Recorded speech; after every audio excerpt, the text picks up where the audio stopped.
মাসিক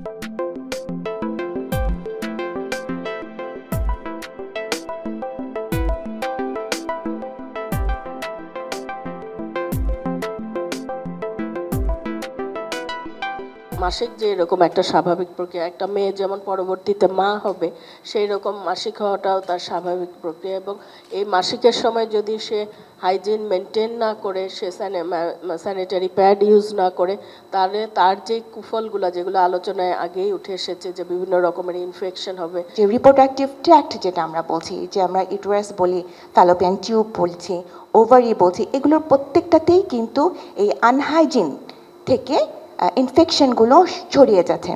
এবং এই যে যদি পেলভিক ইনফেকশন হয় এবং ক্রনিক একটা পেইন হয়, যেই পেইনটা কিন্তু ইউজুয়ালি সারতে চায় না, এবং এক সময় তখন আমরা বলি, কিংবা মানে ফিমেলও বলতে চায় যে আমার এটা ফেলে দেন।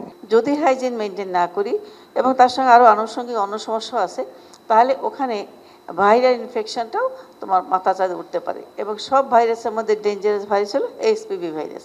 এইচপি মানে human papilloma virus. That virus is responsible for cervical cancer.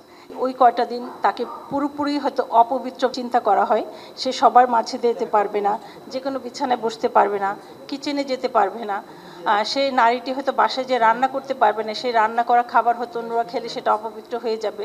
এভাবেই কিন্তু তাদেরকে সেপারেট করা হয়। কিন্তু আমাদের কিন্তু এখন এই যুগে এসে এই সমস্ত লিমিটেশন থেকে বেরিয়ে আসতে হবে। একটি মেয়ে যখন তার মেনস্ট্রুয়েশন হবে, এখনও এই ট্যাবু আছে যে দোকান থেকে গিয়ে আমি একটা প্যাড কিনতে পারছি না। এইটা কিন্তু আমাদের বেলাও প্রযোজ্য ছিল, আমরাও কিন্তু এটা পারতাম না। সুতরাং তার ভাইটি অথবা তার বাবা মেনস্ট্রুয়াল প্যাড কিনে নিয়ে আসবে। এই ট্যাবুটা প্রথমেই ভাঙতে হবে এবং সেই অ্যাওয়ারনেসটা দিতে হবে। যদি ভালো অ্যাবজর্বেবল ক্যাপাসিটি থাকে সেই কটনটার, তাহলে সেটা একটা সুবিধা আছে। তারপরে কটনের উপরে যে ইয়েটা থাকে, মানে বিভিন্ন টাইপের হচ্ছে প্রলেপ যেটা থাকে, সেই প্রলেপটা কতটা অ্যাবজর্বেবল, কতটা হচ্ছে ফ্রেন্ডলি, তারপরে সেগুলো হচ্ছে ইরিটেন্ট কিনা, এই বিষয়গুলোর প্রতি খেয়াল রেখে যদি কেনা যায় তাহলে হচ্ছে সেটা সবচেয়ে ভালো হয়। আমরা সমাজে তৈরি করি সচেতনতা, স্কুলে করি, কলকারখানায় করি, আমাদের কর্মক্ষেত্রে করি।